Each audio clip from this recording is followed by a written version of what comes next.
இங்க chocolate coffee ரொம்ப famous. பயங்கரமா இருக்கும். குப்பைய அள்ள அள்ள கொட்டிக்கிட்டே இருப்பாங்க. என்ன பண்ண போறீங்க?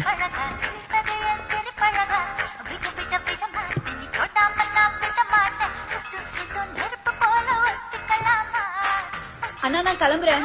பாய்க்கா. பாய் பாப்பா. சார் கடை close. Chocolate coffee. Sir board போட்டிருக்கு, கடை க்ளோஸ் ஆயிருச்சு. Chocolate coffee. அண்ணா பாருங்க, நான் வேற போகவே மாட்டேங்கிறாரு. நான் கிளம்புறேன். அண்ணா பாருங்க, நான் கைக்கு விட்டு. அண்ணா இவர் துப்பாக்கி. Chocolate coffee.